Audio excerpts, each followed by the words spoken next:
Treasury Secretary Janet Yellen notified Congress on Monday that the U.S. could default on its debt as early as June 1st.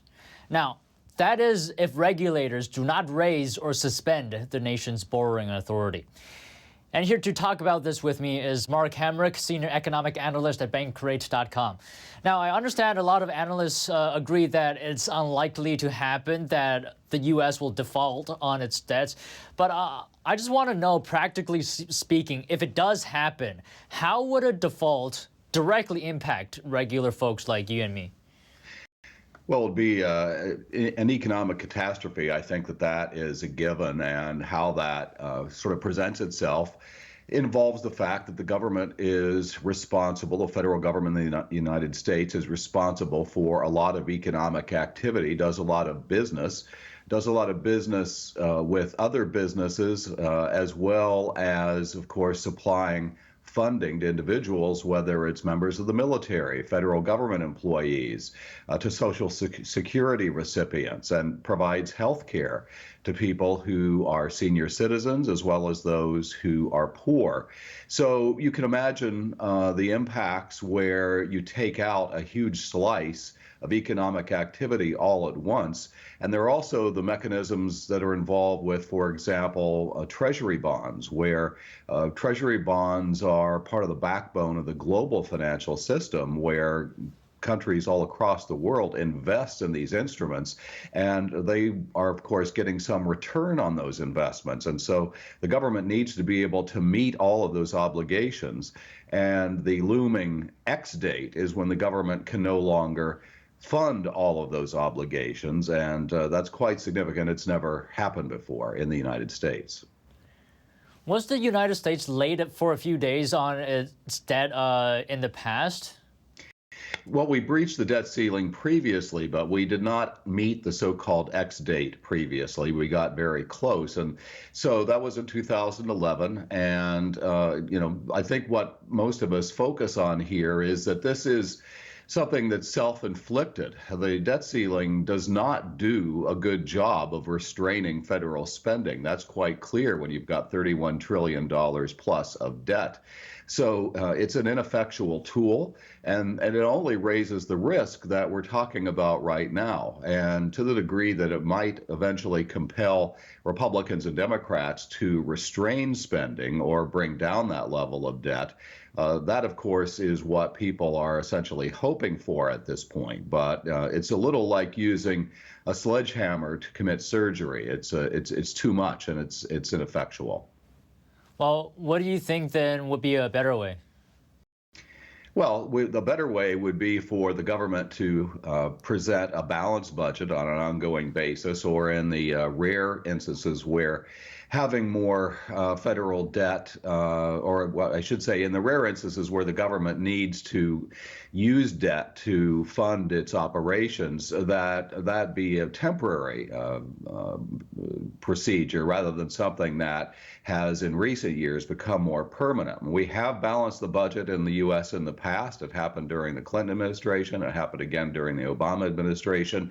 And it's only really been in the last decade or so where we've had to sort of have this problem. So, I think that there's immense political pressure on Republicans and Democrats to avoid this kind of a catastrophe. Obviously, the president is now willing to speak with the Speaker of the House as well as others. And the hope is that this can be avoided so that we don't have a severe economic event here in the United States, which would ripple across the globe. And what would that impact be around the globe? Would it cause a global financial crisis? I think that is an assumption that most people are making. Of course, the problem is that, like a lot of things, this hasn't happened before, and so we don't know exactly how it presents itself. But let's look at, for example, what's happened here over the last number of weeks with the failure of major banks. We're just talking about 3 of the 4 top bank failures in U.S. history. And that alone is thought to be pushing the country closer to a recession because of restrictions in lending, that lending's being pulled back and there's less demand for loans and less supply of lending. So in that case, we're talking about really less than a handful of financial institutions. And remember, during the Silicon Valley Bank failure, one of the things that compelled regulators to come to the rescue, so to speak, was that there was a fear that a large number of businesses would not be able to make payroll on that Monday morning, meaning that a lot of individuals wouldn't be getting the paychecks that they were expecting. Well, imagine magnifying that so many times over with the federal government unable to pay its obligations. That's really what we're talking about, and that's just a small slice of the kind of trouble that we'd be talking about. So you would imagine in the event that the government were to go all the way up to this X date without raising the debt ceiling, that there would be a great deal of disruption in financial markets, declines in stock prices, a lot of disruption in the ability to obtain credit. And all those things would be quite devastating for the economy. And remember, we're talking about economies around the world that have been struggling in the face of high and sustained inflation. So we're really courting additional trouble here if indeed this were to happen. Right, this is a very serious topic. And as well, the Treasury Secretary yesterday warned against leaving this to the last minute. I wonder, what do you think would happen if there is an impact leaving it to the very last second? Well, I think financial markets become more and more uneasy. We're seeing some of that, I think, right now, as a matter of fact. And so the deeper we get into this without some resolution, the more disruption it causes both in business and consumer behavior, because, sentiment is important. You have to have confidence, whether you're a consumer or a business. And the behavior of financial markets is, of course, something that even for those who are not significantly exposed or invested in the stock market, still affects consumer confidence, and business confidence goes along with that. So, the more time that is essentially wasted, the worse it gets.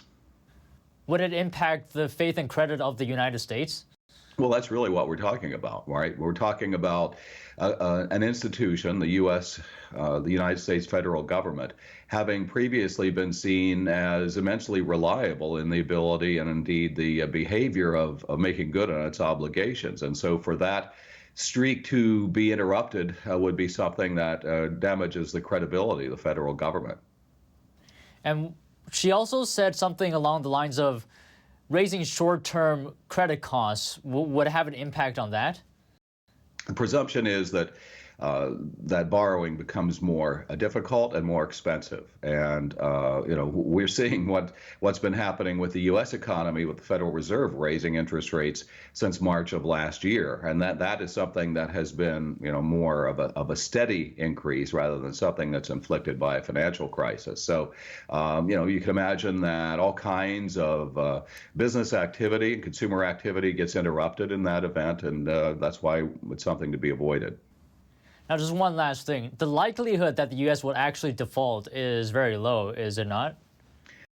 That's what we think, but the problem is that we're talking about humans and we're talking about elected officials, and all of those entities, meaning humans and elected officials, are imperfect.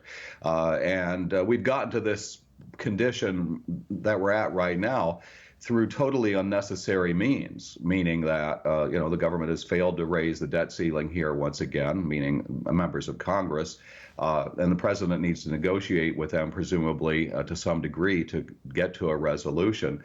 And we're just hoping this doesn't happen. Yeah, let's hope not. I mean, it would be disastrous. But thank you so much today for talking with me, Mark. Thank you. The Treasury said Monday it plans to increase its borrowing during the April to June quarter of this year.